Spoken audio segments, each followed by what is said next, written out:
Afternoon, race fans. Welcome here to Knockout Non-Charter Qualifying for our penultimate race of the season here at the Rockingham Speedway.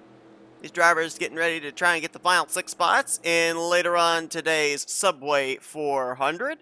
As Tristan Allen, who already has a charter win back at Bristol Dirt under his belt, will line up alongside of Michael Roode in an all-Toyota Camry front row. Check down in the description below for your full starting lineup for today's non-charter event. 27 laps here today as we get ready to go racing under the lights at this historical track known as the Rock. Through the restart zone they go. Tristan Allen receives the green flag, and we are racing here at North Carolina Speedway.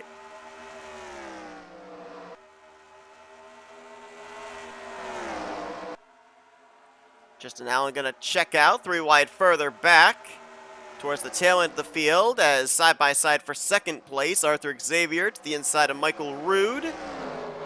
Tries to get the power down through the center of the corner. Saw the bumps down there on that inside line as the 24 kind of jostling around front to back. He will clear Roode for second place. D Schwallenberg going to follow in to the 3rd position.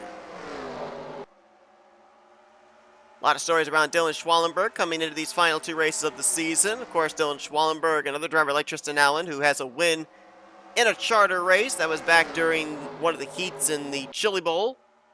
But even more importantly for D Schwallenberg, he comes into this race with 2 races left, 7 points over S Ozkan.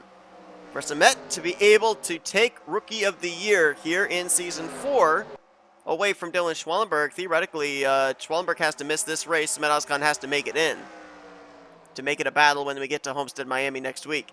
If Schwallenberg makes it in to the main event later on today and S Ozkan does not, that may be the Rookie of the Year battle all but over. Now, Michael Roode does still have a chance there, that 0-0. He's 3rd in points, total of 9 points behind D Schwallenberg, so there is still a chance for him. But I think it would be the same scenario where he would have to make it in and Schwallenberg would not be able to make it in here to the upcoming main event. Both of them right now running in transfer positions in 3rd and 4th. There's another former charter winner this season, another Chili Bowl heat winner in Michael Wayne Robinson. Of course, Robinson came into this season not necessarily midway through the regular season, but maybe about 2/3 of the way in, replacing Mike Wiley. And boy, I mean, he just caught fire. He qualified for a number of races early on in his career. Of course, picked up that win as well, so he's done a great job here in his first, we can't quite call it a full-time, can't really call it a full-time season, but about as close to a full-time season as you can get without having tried to qualify for every race. Schwallenberg going to go for 2nd place on Arthur Xavier. Try and get up there with his teammate out of DCW Racing, Tristan Allen, who holds about a 0.4 of a second lead. And Schwallenberg, like, he will make the pass. He will clear off of turn 4. Back around the transfer spot, we've got a couple of Dodges behind the Chevrolet of Seth Cole. Rob Evans currently trying to hold off Tyler Gehrdes in that 69 Bang Energy Dodge. Tyler's teammate Zach Rogers later on today going to be trying to make his way into the Final 4 to compete for the championship next week at Homestead. RJ Bishop to the inside of 79 of Harrison Ponder. Bishop's teammate Dylan Young is also trying to make it into the Final 4. Right now, heading into this upcoming penultimate race of the season, it looks like 2 drivers at least are definitely going to be moving on to the Final 4. Trey Wright, our Daytona 500 winner, and Carson Gum. But then there's only 7 points separating the remaining 6 drivers, I should say, that are battling for those final 2 spots. So it is really, really close right now as to who's going to advance and who is not. Battle for the 4th position as the battle for the lead heats up as well. Group of 3 for the top spot, and then 4th and 5th place can actually draft up. So 5 cars to battle it out for this win. So we're about a third of the way now through this race. Tristan Allen just completing the 9th lap of the evening. You can hear right there, I don't know if you were able to pick that up, but just how much half throttling Tristan Allen was having to do through 1 and 2. You can hear it right there again, just trying to get back to the throttle as soon as possible, but a lot of bailing out of the throttle as well to try and make sure that that nose gets pointed in the right direction and that he doesn't overheat that right front, because while it's not necessarily used anymore on the schedule, it is maybe one of the most abrasive tracks out there on the tires. It will wear that right front down in a big, big hurry.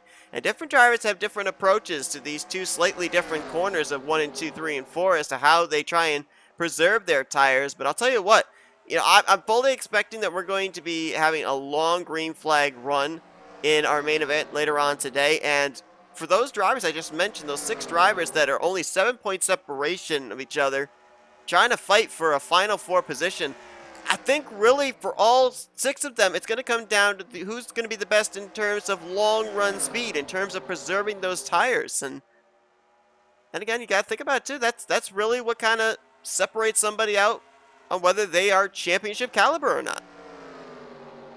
Let's ride on board with Tristan Allen, see just exactly what it sounds like inside that machine trying to make it around this very historical track.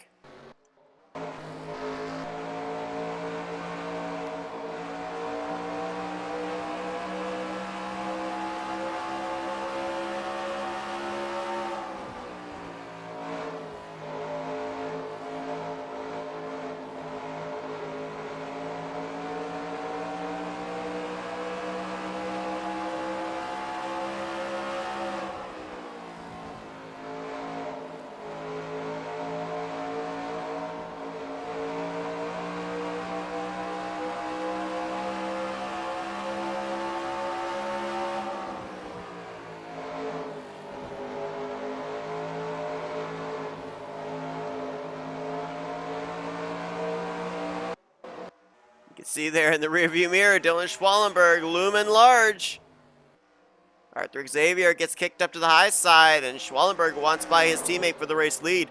One thing I observed there with that onboard, you heard when Tristan Allen was really getting the power down through the center of the corner, he then had to kind of burp the throttle just a little bit on exit. That says to me that these drivers either are dealing with a loose race car, or at least Tristan Allen dealing with a loose race car. Either that, or only 16 laps in, that right rear is taking a beating as well. He's not finding the rear grip that he wants off the corner, and he's too afraid that it's going to be wheel spin and snap the car around if he keeps it in the throttle. Has to kind of get the nose pointed even more off of the corner before he gets onto the straightaway here on the front and Thunder Valley, the backstretch. That really is a telltale sign of how this track wears down those good years.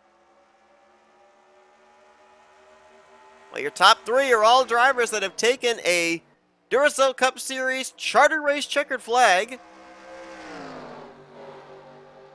And I'm trying to remember, I believe that Michael Wayne Robinson has won a non-charter race. I don't remember if Tristan Allen and Dylan Schwallenberg, if they've won a non-charter race or not. But for all 3 of those drivers, for Michael Wayne Robinson, he's looking to make his 9th start in the season. Schwallenberg looking to make his 12th. And Tristan Allen is looking to make his 11th. Tristan was in the race last week as well.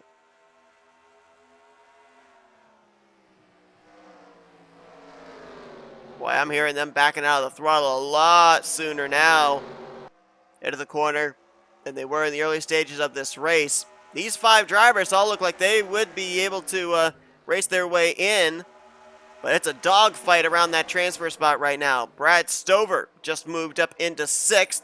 Seth Cole about to lose the transfer spot to Tyler Gehrdes, so move Tyler up to 7th place. You got 5 drivers that have run away, and then everybody else fighting for the final transfer position, which right now belongs to the Haas Racing Toyota Camry. He actually opened up a bit of daylight there as well between himself and the side-by-side for 7th. Dawson Wise right there. 74 of Zach Stultz, who's only 11 points behind Dylan Schwallenberg for the Rookie of the Year title, but Schwallenberg ran up there inside of the top 5, and over 5 seconds back to this 6th place battle. Looks like he is definitely going to transfer his way in. If Schwallenberg were to win Rookie of the Race later on today, which is a total of 10 points, that would clinch it. There'd be nobody be able to catch him for the Rookie of the Year title, despite what happens next week at Homestead, Miami.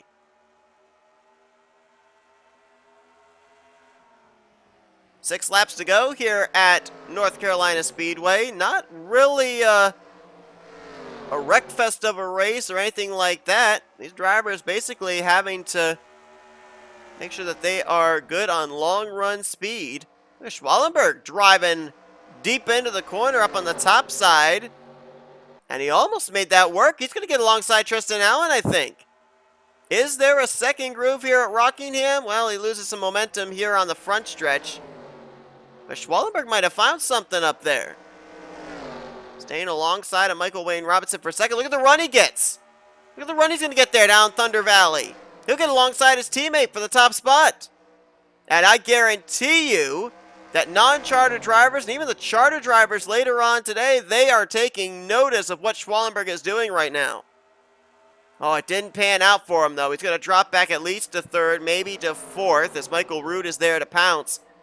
But, man, that was a telltale sign right at that point in time about maybe that outside line being a viable option to make a pass. He's still hanging tough there with Michael Wayne Robinson in the 93. Tristan Allen's not quite getting the run he wants off the corner. He pinches down to the inside off of 2. He's running the defensive line, trying to make sure Michael Wayne Robinson can't get low and catch him out on that top side. But Schwallenberg says, all right, you guys run down low. I'll take this line all to my lonesome up here on the top. He's going to get back alongside his teammate. He might have him cleared here into turn 3.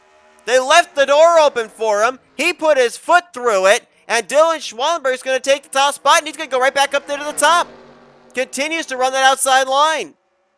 Take notice, drivers that want to get into the Final Four later on today, because that might be your best option of working to the front the longer a green flag run goes. Look at the gap that Dylan Schwallenberg has opened up now between himself and teammate Tristan Allen. That was a power move in every sense of the word. And this time around, Dylan Schwallenberg is going to see the white flag. He's going to transfer into the main event, which very well might completely close out any possibility of a challenger trying to take Rookie of the Year away from him. Allen in second, Robinson third. Right now, fourth is Michael Roode. Fifth is Arthur Xavier. They're all going to transfer. Looks like still about a half-second gap from Brad Stover back to Tyler Gehrdes. Looks like he'll get the final spot. It'll be a total of 4 Toyotas, 1 Chevy, and 1 Ford that will transfer into the main event. But Dylan Schwallenberg with the power move is going to win the non-charter race here tonight at Rockingham Raceway. There goes Brad Stover crossing the line to get the final transfer spot. And then everybody else racing back to the checkered flag here at the close of tonight's race. But, wow. It's going to be a shame not to have the non-charter series here next season. Not going to be any need for it. In the sense that we're not going to get a little bit of a precursor, a little bit of a preview of what to expect in the race later on. Right there just gave us a sneak peek of what drivers might do in a long green flag run to be able to make passes. And Dylan Schwallenberg, he was the guinea pig, the test case right there. And I think we can say experiment successful, as he will be indeed transferring into the main event and more than likely putting the nail in the coffin of anybody else's hopes of becoming the Rookie of the Year here in Season 4 of the Duracell Cup Series. What a drive there by Dylan Schwallenberg, the current rookie points leader. He'll be making his 12th start on the season. Tristan Allen will be making his 11th, as it's a DCW Racing 1-2 finish here today. Michael Wayne Robinson, he will be making his 9th as he finishes 3rd. Michael Roode, while he still tries to keep Dylan Schwallenberg honest for Rookie of the Year, he also is going to be transferring into the race, making his 12th start in the season, finishing 4th. Arthur Xavier, he will be 5th. He's going to be making his 11th start in the year. And Brad Stover is going to be making his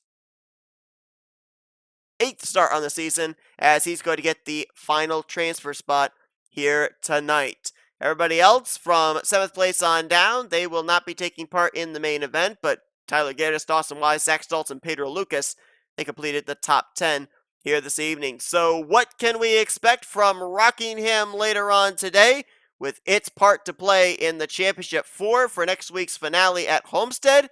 I think we can expect the unexpected from what we saw here in this non-charter race. Should be a good one, as drivers have one more chance to remain championship eligible, and they will have to do it here at the historic Rockingham Speedway later on. Hope you guys tune in for that main event race. That's going to be coming up later on today. Until then, I've been Seth Cole, and you've been watching a production of the NNSCRA Offline Racing at its best.